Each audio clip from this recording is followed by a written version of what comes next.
In this video, I'll be walking you through how to fix Internet Explorer cannot display the page on your laptop or desktop computer.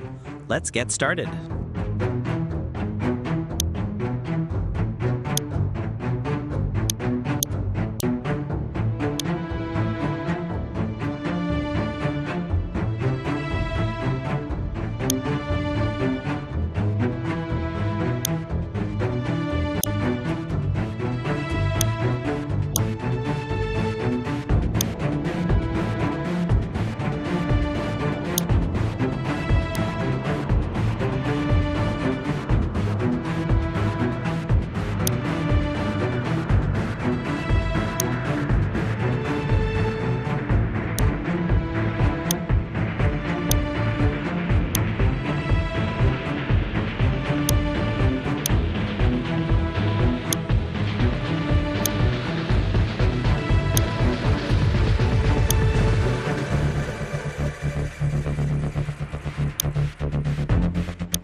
And that's how you fix it.